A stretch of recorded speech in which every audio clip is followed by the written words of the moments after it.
In this edition of Deep Dive, we want to talk about Mark Golding. But before we get to Mark Golding, I want you to listen to this, guys. Please. That we're prepared for war, and it's a war, prepared for war, and it's a war. Now, this is a PhD, I understand. A woman named Wellington, who is competing for a seat in my parish of St. Catherine. And this is a woman who wants to represent PNP. And this was in Westmoreland. She made this war cry in Westmoreland. I'm told she's a teacher representing PNP. And I, of course, what do you expect? The PNP. That's where the trash is. But you know, they have drug convicts there and all kinds of other criminals in there. So it's not surprising that this is the kind of trash that in that party running for elective office in our country. Guys, this is serious. This is absolutely serious. We're prepared for war, and it's a war. But I want you to know that we're prepared for war, and it's a war.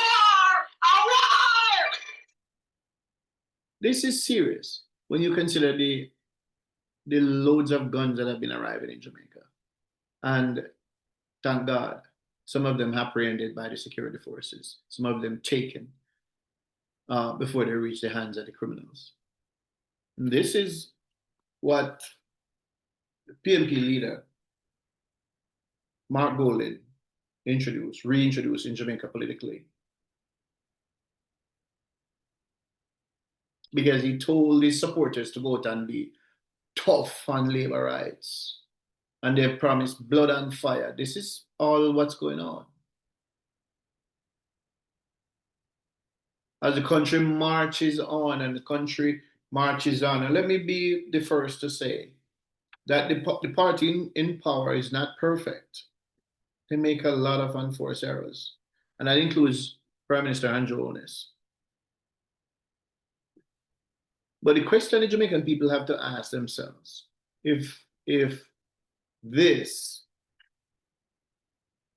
is what they want, if this is what they want to return to, if this is the kind of Jamaica they want to return to, because I really don't think the majority of the Jamaican people want to return to the 70s. That's we're prepared for war, and it's a war. I want you to know that we're prepared for war, and it's a war.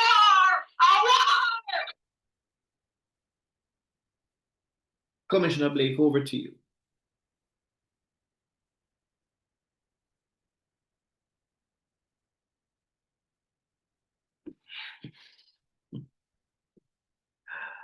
You know, Jamaica stands at a historic crossroads, a moment filled with possibility, promise, and the long overdue fulfillment of our ancestors' dreams. The country is slowly shedding the shackles of colonial dependence. We are clawing our way out of economic enslavement, weaning ourselves off imperialist crumbs, and asserting our right to chart our own future as a sovereign Black nation. But standing squarely in the way of that progress is Mark Golding, the opposition leader, who by all appearances serves not the people of Jamaica, but the shadowy interests of Britain and those who would rather see us fail than thrive. Let us be frank.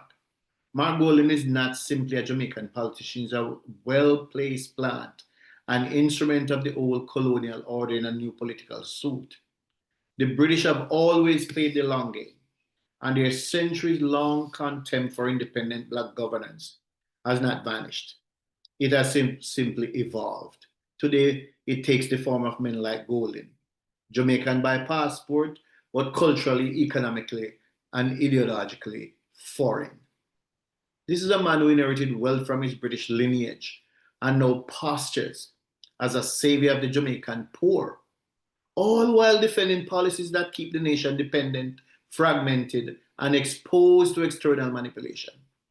He's a walking contradiction. Preaching nationalism while bowing to globalist forces, talking equality while hoarding privilege, and perhaps most dangerously, Golding leads a party, the People's National Party, that has resisted every significant move towards real justice and sovereignty in modern Jamaica. The evidence of British meddling in post-colonial states is not new. But it's not just Britain. Look at what French did in Haiti. Look at what America did in Cuba. So see the sabotage of Cuba, which was attacked economically and diplomatically for over half a century, simply for rejecting Western dominance. And now look at Jamaica, a nation finally reducing debt, balancing budget, building roads, investing in digital infrastructure, and regaining its voice on the world stage. And guess what? They don't like it. The British and their globalist backers don't want a self-reliant, thriving, black-led Jamaica. They certainly don't want a black-led country becoming a model for others in the Caribbean or Africa. So what they do, they insert a polished puppet into the opposition, mask him in the language of democracy, and dress him up in kente cloth every February, just long enough to fool the masses. Mark Golding is their man. He opposes stiffer penalties for murderers and gunmen, not because he values justice, but because his donors and overseas backers value disorder in black societies. He hides behind rights-based language that sounds progressive, but in practice means lenience for the worst criminals and endless pain for ordinary Jamaicans. Golding's resistance to common sense crime policies is not ideological. It is strategic. A violent and unstable Jamaica serves the interests of foreign investors who come to pillage, not to partner. Let's not be naive. The people funding Golding's campaign are residents of Spanish Town or Mandeville. They are not struggling shopkeepers or teachers praying for peace. No, they are in London finances, global NGOs with neo-colonial motives and foreign powers who never accepted Jamaica's independence in the first place. And too many of our own are complicit. Too many licky puppets, black in skin but foreign in mind, line up to support this man in exchange for scraps. Some would sell out their own mothers for a curry chicken back lunch and a red stripe.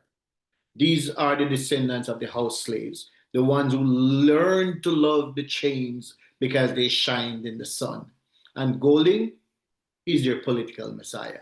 It's shameful. We're on the verge of real nationhood. We're moving towards a republic, cutting the last tethers to a monarchy that once traded our ancestors like livestock. And Mark Golding, British citizen, scion of privilege, defender of lawless thugs, is standing in a breach, trying to drag Jamaica back to a time when we answered to white men across the ocean. Let us not forget, Jamaica's forward momentum is not a coincidence. Under recent leadership, we've seen the debt to GDP ratio plummet, unemployment reach record lows, and infrastructure finally emerge in communities long forgotten. Jamaica is proving that black governance can work, not with foreign aid and IMF handouts, but with bold policy, fiscal discipline, and national pride. That terrifies the old colonial powers, and it terrifies their errand boy in the Caribbean even more. Mark Golding does not believe in black sovereignty. He believes in managing black suffering, supervising it with a smile, wrapping it in British accented rhetoric, and calling it democracy. But what he's really offering is a return to dependency, decay, and dysfunction. So we must ask ourselves, who do we want leading Jamaica in the years to come? A man who sees the country as a business portfolio, a man whose allegiance lie with former slave masters and modern day colonizers, or someone who bleeds black, who understands the struggle, who believes Jamaica can rise not as a client state, but as a proud, strong, sovereign nation. The choice is clear. Mark Golding is not the future of Jamaica. He's a remnant of the past, disguised as progress. If we want to build a nation that finally lives up to the promise of independence, we must reject the puppets, the pawns, and the parasites. We must rise above the curry chicken back politics of sellouts and reclaim the vision of our foreparents. Not one step backward, not one more day under foreign shadows. Jamaica must move forward, and Mark Golding has no place in that journey. Folks, if you have not yet subscribed to our channel, please subscribe. Please tell us what you feel about this content. Give us a like, and please share our videos. You have our full permission to do so. This has been the Deep Dive. Thank you so very much. Good night.